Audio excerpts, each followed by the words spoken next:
Robot design Q&A session. The judges have asked us 5 questions, so we'll take one question after the other. The first question is, how did your team test and improve your robot and code throughout the season? After we completed an attachment, we would test a robot 10 times. If it succeeded 8 out of 10, we would continue on to the next missions. But if it didn't, and there was an error, we would mark it on our error log and try to figure out what went wrong. After that, we would come up with a solution and tweak the robot. And then in the error log, we would write how we fixed this problem, so this way, if we ever get the same problem again, we would know how to solve it. One problem we had in our error log was that the robot was supposed to stop at the black line and then push the step counter, but it did not stop at the black line.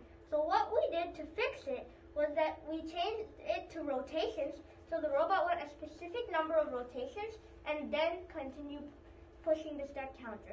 One other big problem that we faced was that the robot was going to the bocce and dumping the cubes in, but after it did, it was not going back up.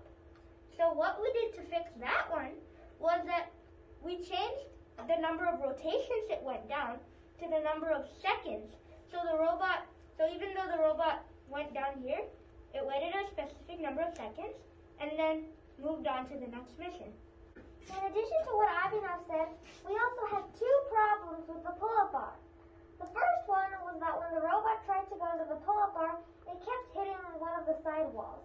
In order to fix this problem, we made one of the robot's motors go slower than the other one. Our second problem was that when the robot had the bocce attachment on, it couldn't go under the pull-up bar because it was too tall. In order to fix this problem, we shortened our bocce attachment. Okay. Question number 2. How did the team make sure every team member was involved and able to contribute to the robot code and design? We are a group of 8 people, and because of COVID, we split into 2 smaller groups of 4 people, and we made 2 different robots. Later we voted on which robot should proceed, and the robot that proceeded is our robot, Energizer. After we decided on the robot, we split our team into 2 groups, the attachments team and the programming team. For example, let's say me and Sean are working on attachments, and Yash and Abhinav are working on the program. We switched every session, and that's how everyone contributed. Okay. Question number 3. How did the team ensure that the robot was consistent at completing the missions? After successfully completing a mission, we would run the robot 10 times, and if it succeeded 8 out of 10 times, we would continue on to the next mission. If not, we would tweak the robot and the code and add it to our error log. Okay. Question number 4. Could you tell us more about which missions you used each sensor for and how they helped your robot missions? Well, our robot has a color sensor, and we use that color sensor in our My Block for stopping at a black line.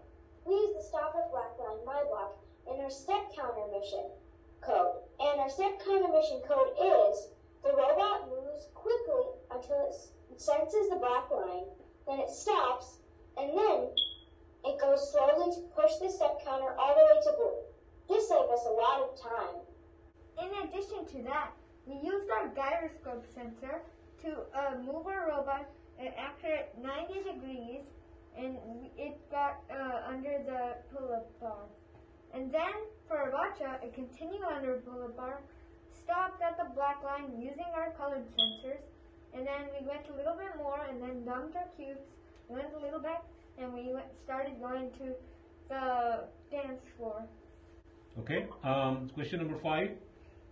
Please show us your most challenging mission code.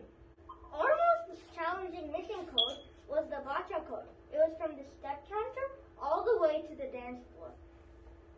It starts right over here. This is the part where the robot goes to the step counter and pushes the step counter. This is the part where the robot aligns to the wall and heads to the pull-up bar.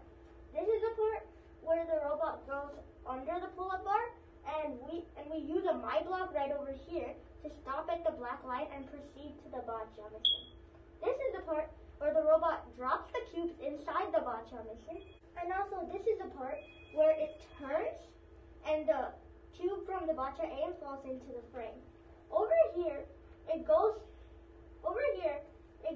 back and goes to the bocce share, and then after it drops the cubes, it goes a little bit more back right over here and goes to the dance floor and starts dancing. Thank you!